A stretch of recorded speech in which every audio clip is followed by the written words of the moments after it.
hoje o especial Meio Ambiente, um espaço para uma conversa sobre a preservação do meio ambiente e os impactos da crise hídrica. Neste especial, vamos reunir especialistas, líderes ambientalistas e cidadãos engajados para refletir sobre as causas, consequências e soluções possíveis. A proposta é informar, provocar reflexões e inspirar ações concretas que cada um de nós pode tomar no dia a dia.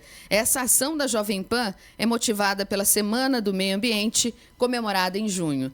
E hoje eu recebo aqui nos estúdios da Jovem Pan, Caleb Alves, que é empresário e CEO da Demos, Ricardo Martins, que é jornalista, empresário, fotógrafo, apresentador, autor e editor de 13 livros, e também Nádia Pontes, jornalista especializada na cobertura de meio ambiente e ciências. É correspondente no Brasil da DW, imprensa pública da Alemanha. Muito bom dia, obrigado pela presença de vocês. Bom dia, bom dia. Bom dia, um prazer falar sobre o meio ambiente aqui. Bom dia. Então vamos começar com o Caleb. Caleb, queria saber um pouquinho de você, o que é a Demos e do que se trata o projeto que une transformação digital e ambiental. Opa, muito bom dia, né? É bom estar aqui hoje podendo falar sobre o meio ambiente e referente à questão de tecnologia. A Demos hoje é uma companhia diante de pesquisas e inovações no setor de tecnologia em todas as áreas, mas principalmente ambiental, porque é uma das preocupações que a gente tem muito e é um dos assuntos mais comentados da sociedade, tanto hoje como para o futuro. Então a Demos hoje ela trabalhou em relação à questão de trazer tecnologias e pesquisas que possam não impactar somente problemas emergentes hoje, mas principalmente para o futuro, para onde a gente está caminhando. Existe uma preocupação muito grande em vários setores. E a questão ambiental também, a possibilidade de trazer inovações para impacto positivo, vai trazer também benefícios também através até de profissões novas no mercado, né? Então, em questão nossa hoje ambiental, a gente traz referente à questão de tecnologia, de buscar e trazer a questão de energia limpa através de átomos, né? Vamos dizer, o átomos, em relação à questão da busca de, vamos dizer mais fácil para as pessoas entenderem, né? O átomos que a gente entende como ciência, todo mundo conhece, entende que tem elétrons, e a gente consegue captar essa energia da atmosfera, que é uma segunda fase que a gente fala dessa trazer novas possibilidades, novas fases de tecnologias, e isso vai trazer a questão, é claro, de uma energia limpa para não ter a produção de CO2, de queima de combustível e tudo mais. Eu vou pedir para cada um se apresentar, daqui a pouco a gente volta mais nesse assunto. Nádia, conta um pouquinho da sua história e como foi se especializar no tema de meio ambiente, né? E como que você vê o atual momento ambiental no Brasil? Bom dia, eu sou nascida aqui em São José dos Campos, comecei como jornalista no rádio, lá em Lençóis Paulista, bem um lugarzinho pequenininho, mas foi participando de uma produção de documentário aqui para uma TV local que eu percebi que mudanças climáticas seria o grande desafio da nossa geração. Como é que nós lidaríamos com esse checkmate que a gente está levando, como que deixaríamos aí o planeta, o legado para nossa e para as gerações que estão vindo aí, para os nossos filhos, sobrinhos. E isso me levou para a Alemanha. Eu trabalho com a Deutsche Welle, que é a imprensa pública da Alemanha já há 15 anos. Trabalhei lá há 6 anos e há 10 sou correspondente aqui no Brasil, contando histórias do Brasil, que é um país diverso, lindo, com um potencial ambiental enorme, com a maior floresta tropical do mundo. E acho que o nosso maior problema é fazer com que todo mundo que está ouvindo a gente, que que é nosso vizinho, que é nosso parente, entenda esse momento, essa crise que a gente vive, que é basicamente o aumento da temperatura numa velocidade que a gente não consegue se adaptar, que a nossa sociedade não consegue viver com todos esses eventos climáticos extremos que a gente chama, né? Enchentes. Quem aí não recebeu alertas da Defesa Civil nos últimos meses e ficou com medo? Deslizamentos, ondas de calor, que são os impactos que a gente sente mais diretamente na nossa sociedade, nos nossos negócios, né? E então são essas histórias que eu conto por aí e tento levar mais pessoas comigo, né? Alcançar o coração, para que a gente precisa de ação, né? De mudanças. Tá certo. Ricardo, conta um pouquinho da sua história com a natureza, né? Você já recebeu o Prêmio Jabuti de melhor fotografia por A Riqueza de um Vale, já expôs na sede da Unesco em Paris e também em Moscou. Fala um pouquinho para a gente como é que é essa sua ligação aí com o meio ambiente e com o seu trabalho. Bom dia. Obrigado pela abertura e falar um pouquinho aqui. E minha história com o meio ambiente começa desde criança, né? Meu pai é do Pantanal, então convivi ali vendo a natureza muito exuberante, né, do Pantanal. E eu costumo dizer que o Pantanal ele me fez ser apaixonado pela natureza, né, entender como é que funciona aquilo. E a Mata Atlântica, aqui mais próxima, me ensinou a fotografar, né, pelas luzes que tem ali. Então, essa começou a minha história, né, desde criança, sei lá, desde 5, 6 anos de idade. Sempre quis ser fotógrafo de natureza, fazer o que eu faço hoje em dia. E aí começa a minha trajetória com a fotografia, quando eu descobri que eu poderia não só contar para as pessoas o que eu via no meio da mata, mas mostrar para as pessoas. E através da fotografia, eu comecei a entrar nesse lado editorial, né, dos livros, abri a RM, e aí eu comecei a circular. Primeiro, a região aqui, o Vale do Paraíba, que eu achei muito importante fazer o trabalho aqui do seu quintal primeiro, né, e sair um pouquinho mais Brasil afora, que o Brasil eu falo que são vários países dentro de um país só, né? Então, a riqueza que a gente tem aqui cultural e a diversidade que a gente tem de natureza aqui é um absurdo, assim. Eu acabei de voltar de uma viagem da Amazônia, que vai ser o próximo livro até sobre os Yanomami, e você tem todo esse conflito que a gente está discutindo aqui, né, de meio ambiente, de você ver lá uma natureza ainda muito preservada, mas você já vê alguns problemas chegando, lugares muito isolados lá ainda. Então, para mim, foi uma experiência incrível trabalhar com os Yanomami, conviver com eles na aldeia e ver algumas coisas, mesmo eles estão bem isolados, algumas coisas nossas aqui, problemas nossos já chegando lá. E foi uma preocupação também da liderança lá de conversar comigo. Então, essa é um pouco da minha trajetória aí com esse mundo que eu acho maravilhoso, assim, e a preocupação também de como você vai preservar isso, como as pessoas vão ter mais consciência do que está acontecendo no momento, né? Esse seu trabalho também ajuda nessa questão, né? Porque você traz essa diversidade, né, para as pessoas que às vezes não têm a oportunidade de ir até o local onde você foi conhecer. Quer dizer, você está mostrando que o Brasil tem de mais rico e bonito, né? Exatamente. Assim, é uma experiência tão incrível, né, que eu sempre tive nas viagens com a fotografia e fazendo os livros, que é exatamente isso. Eu falava, eu preciso, além de mostrar na fotografia, eu tenho que começar a filmar tudo isso daqui para as pessoas terem mais acesso e criar documentários, criar séries para poder atingir mais. Então, hoje, a partir do 10º livro, eu abri também uma produtora, então eu viajo com uma equipe, a gente filma tudo isso. Inclusive, essa expedição com os Yanomami, toda filmada, a expedição inteira lá, que foi assim, maravilhoso, uns relatos deles no meio da floresta, dando umas lições de vida para a gente que está aqui, que assim, é incrível. E eu falo muito isso até para a liderança lá, para o Tuxaua, que eles chamam, né? Uma hora eu estou no meio de uma árvore centenária, ele para no meio da floresta e começa a me dar uma aula ali, e eu olho para a câmera e eu falo, vocês têm noção do que é para mim estar aqui no meio da floresta amazônica, com a liderança Yanomami, tendo uma aula dessa? Então é muito legal filmar isso e trazer para as pessoas e levar mais essa consciência ainda. Caleb, queria voltar a falar com você sobre o seu projeto, né? Como que esse projeto que você não detalhou, queria que você detalhasse agora, pode contribuir com o meio ambiente? A gente sabe, por exemplo, que a inteligência artificial, né, todo mundo está gostando, é um momento especial na vida das pessoas, mas que gasta muita água, né? Então é uma preocupação também.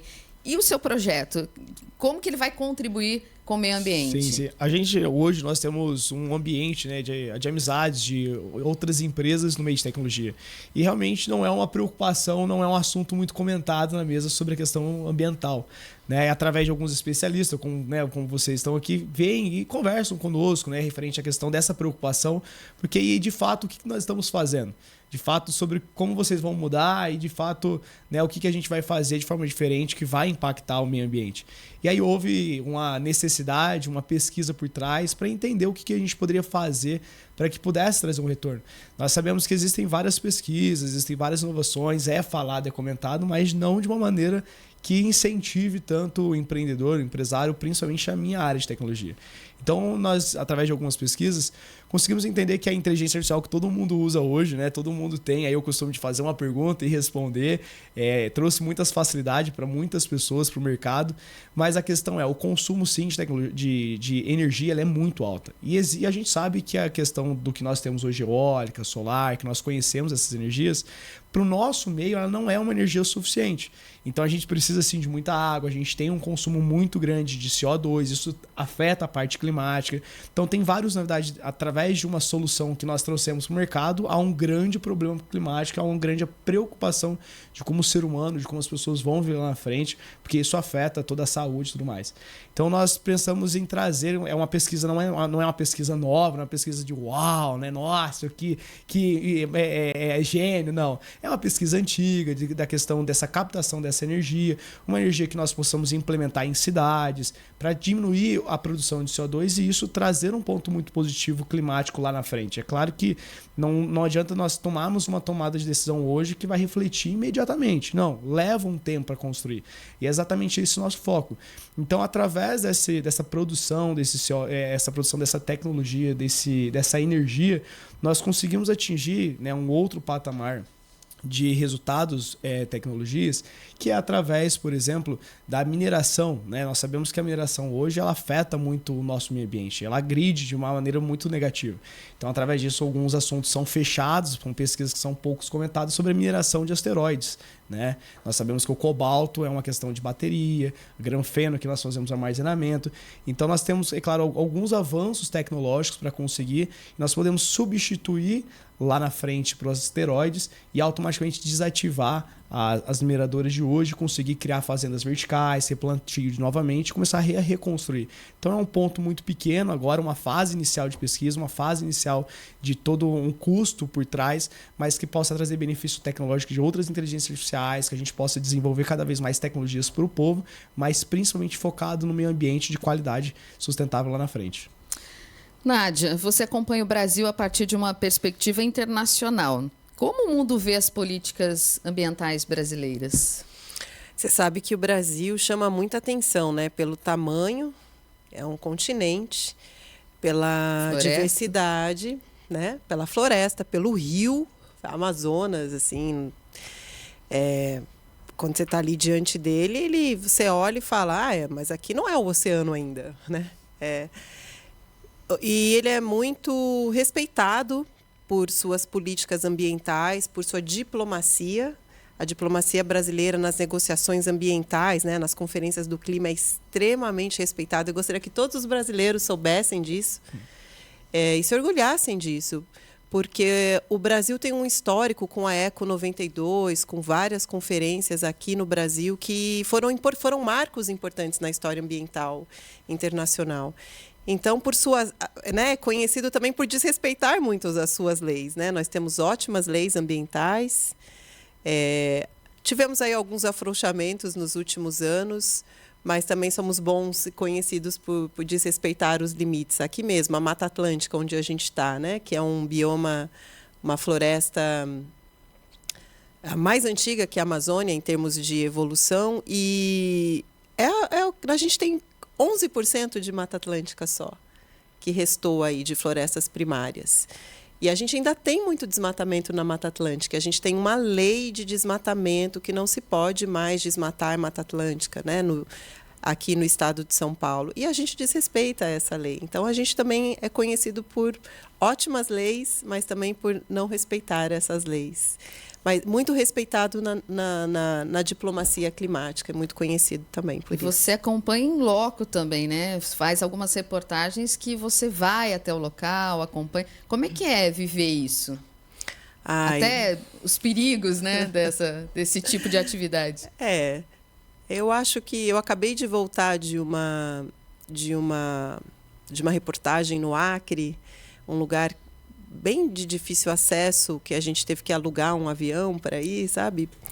E eu acho que eu nasci para contar essas histórias, sabe? Eu tenho uma alegria muito grande em ouvir as pessoas e poder, de alguma maneira, ecoar aquelas vozes, né? De pessoas que estão ali protegendo, cuidando, que entendem, que fazem a leitura das árvores, do céu, das flores, que entendem cada erva que está ali, cada mato, sabe? Que está ali, a sua função e o respeito ancestral. O Ricardo acabou de falar dos Yanomami, né? Que seguram o céu, como eles dizem.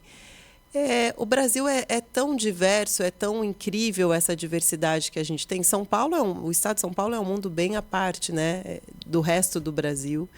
Mas se a gente tivesse essa oportunidade de ter contato com essa diversidade, a gente se orgulharia muito desse país. Ricardo, você já também contou muitas histórias, como você mesmo disse, através da sua fotografia, né, e dos vídeos também. Qual a delas mais te marcou, e principalmente no que diz respeito ao meio ambiente? Por quê? Eu acho que tem várias, mas eu acho que marcou muito para mim essa última viagem. O que me marcou foi exatamente isso, né? Porque para chegar nessa aldeia Yanomami foram 5 dias subindo os rios, né, com a minha equipe. E nessa subida a gente tinha que dormir no meio da floresta para poder chegar até lá. Então foram vários acampamentos ali. Em alguns lugares a gente acabou usando lugares que os Yanomami usam para poder acampar também, dormir no meio da mata, que meu guia tinha o conhecimento ali e a Regiane também. Então, eu lembro quando a gente chegou no primeiro lugar, né, que eles usam, que era uma clareira, né, na margem do rio Demini já, eu estava muito ansioso para poder... Não tinha ninguém ali, mas era um lugar que eles usavam. Então, eu estava muito, né, ali, querendo chegar um pouco mais perto. E logo que a gente chega nesse lugar, eu comecei a olhar... A primeira coisa que eu vi no chão foram um pacote de bolacha e eu vi uma latinha de sardinha, que eles, quando foram para a cidade, compraram e naquela volta foram comer e deixaram ali. E aquilo me chamou muita atenção, me marcou muito, mas eu não falei nada, não julguei nada e fiquei só a absorver aquela informação. Quando eu chego na aldeia e convivendo com eles ali, eu vou caçar um dia com eles. Então a gente passa o dia inteiro caçando. E no meio dessa caçada, eles acharam um fruto no meio da mata, parecia um açaí. Um deles subiu assim rapidamente, colheu o açaí. E quando ele desceu, o outro que estava no chão já tinha feito uma mochila de folha. Perfeita a mochila, assim, com alça, com tudo. Pegaram esse fruto, colocaram na mochila e levaram para a aldeia. Quando a gente chega na aldeia, eles tiram aquele fruto e vão processar. E aquilo que era a embalagem deles, eles descartam porque é uma folha. E aí eu comecei a entender que eles não tinham esse conhecimento de aquele plástico, aquele metal vai causar tudo aquilo no meio ambiente, né? Então, foi uma hora que me marcou muito aquilo, me falou como mas como preparar eles para isso que está chegando, né? Não cometer os erros que a gente está cometendo há muito tempo. Então, foi uma coisa que barrou muito, até conversando com o Caleb ali fora. E dentro disso surgiu um outro projeto que eles me pediram ali, que a liderança me pediu, com essa preocupação, ele com essa visão, né, de construir ali uma escola para preparar, né, as próximas gerações, primeiro para enaltecer a cultura Yanomami e se orgulharem de serem indígenas, né, mas também para aprender a nossa cultura, que isso seria a defesa deles. Então, foi uma coisa que me marcou. Está começando esse projeto agora com eles, essa construção, eu estou muito feliz com isso, mas... Essa última viagem é o 15º livro, assim, tem N histórias que eu posso contar de que coisas que me marcaram, mas essa é uma coisa que me marcou bastante. Assim. Muito bacana. Caleb, sustentabilidade é custo ou é um investimento? Queria que você falasse sobre isso e deixasse também sua mensagem já aí para os nossos ouvintes com relação a esse assunto. Ele é um investimento, né? Eu tive a oportunidade de... Falando em questão de histórias, né, no meio ambiente, graças ao bom Deus eu tenho uma mãe que ela gosta muito do meio ambiente, fez muitas trilhas e nos ensinou a trazer esse valor pelo meio ambiente, né, de estar ali, de conectar. Mas ela é um investimento, né, a longo prazo, é claro, para quem é empreendedor, né, para essa área nossa, como voltei a falar lá atrás de novo, mas é um objetivo muito grande e é assim como um investimento porque traz um retorno positivo para nós, para nossas famílias e principalmente para as nossas próximas gerações, né? A gente às vezes não acredita que talvez vai ter filho, mas no meio do caminho Deus nos surpreende. Então, sim, é um investimento mais a longo prazo. Precisa, assim como lá na cultura, né, falando sobre que precisa de uma escola, é como nós precisamos hoje também de alguns outros incentivos, outros especialistas para nos trazer essa ideia de que não é um custo, mas sim um investimento com retorno lucrativo lá na frente, até a construção, a possibilidade de uma construção de legado, né? Falar, olha, lá atrás o meu avô, o meu bisavô começou a construir isso aí e com certeza mudar toda uma visão de comportamentos da sociedade futura. E é claro, como recado eu posso deixar no meio ambiente é que as pessoas deixem um pouquinho o telefone, deixem um pouquinho a tecnologia de lado, que é muito bom, e vão para o meio ambiente, né? Vão fazer suas trilhas, entram em contato com pessoas, principalmente com eles aqui como especialistas, descubra as histórias, se surpreenda pelas histórias, se apaixone pelas histórias e tenha a coragem de vivenciar também o meio ambiente para ver o quanto Deus traz tantas coisas boas, né? Como a água, como plantas, porque porque é posso dizer que é uma das experiências mais extraordinárias que a gente pode colecionar para a vida toda. Nádia, COP30 acontece no Brasil, está uma expectativa enorme, né, em razão disso. Queria que você falasse qual a importância disso e também deixasse sua mensagem. A Conferência do Clima é o lugar que, não importa o tamanho do país, a riqueza do país, é o lugar em que todos os países se sentam e negociam de igual para igual. Né? Não importa se é uma pequena ilha ou se a gente está falando de uma China. Então, é um evento diplomático, vamos dizer assim, muito importante para o mundo, muito difícil. Imagina mais de 190 países chegarem a um acordo, linha por linha, vírgula por vírgula, mas ainda é a melhor solução que a gente tem para chegar a um acordo global, para que todo mundo concorde em mexer um pouquinho ali, mudar um pouquinho aqui, para a gente reduzir as emissões dos gases de efeito estufa, que estão deixando o nosso planeta assim tudo bagunçado, né? Mais quente, bagunça todo o clima. Então, COP30 é importante.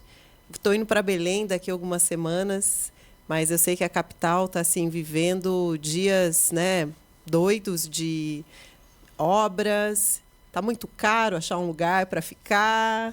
As pessoas estão desesperadas procurando hospedagem, então é algo ainda para se resolver. E eu acho que assim, o meu sonho é que um dia, sabe aquela frase assim, e faça isso porque é bom para o meio ambiente? Na verdade, não, o meio ambiente não é um ente separado da gente. Nós fazemos parte do meio ambiente. Então, o meu sonho é que um dia essa frase deixe de ter sentido, assim, para todo mundo. Porque não é assim, não faz bem para o meio ambiente, faz bem para nós, para a nossa vida, para a nossa permanência aqui de uma maneira com bem-estar, né? Com uma maneira alegre, com usufruto da água, da sombra, da floresta, dos campos. Então, é que a gente entenda que nós também somos o ambiente, a gente faz parte disso tudo. Ricardo, você falou do seu livro, né, o que você está lançando agora, que é Os Últimos Filhos da Floresta. Queria que você falasse um pouquinho mais, então, e deixasse sua mensagem também. Bom, é o 15º livro, né, sobre... Era um sonho também, era um tema que era um sonho meu, né, como fotógrafo queria fazer. Fiquei muito feliz.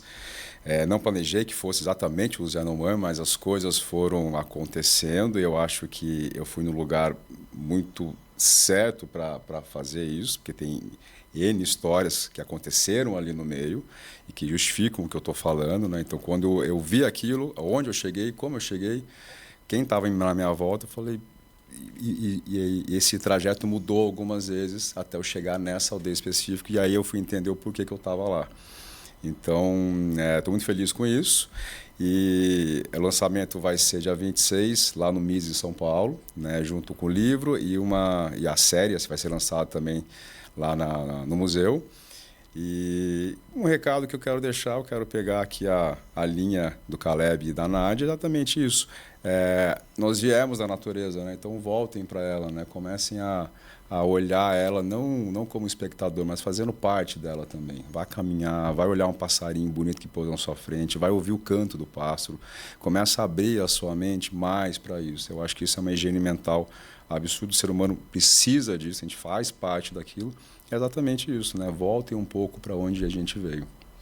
Quero agradecer, então, a presença do Caleb Alves, que é empresário e CEO da Demos, o Ricardo Martins, que é jornalista, empresário, fotógrafo, apresentador, autor e editor de 13 livros, e da Nádia Pontes, que é jornalista especializada na cobertura de meio ambiente e ciências, correspondente no Brasil da DW, imprensa pública da Alemanha. Muito obrigada pela presença de vocês e por tudo que a gente pôde compartilhar aqui hoje. Tenham um bom dia. Bom dia. Bom dia. E a gente volta na semana que vem com mais especial Meio Ambiente da Jovem Pan.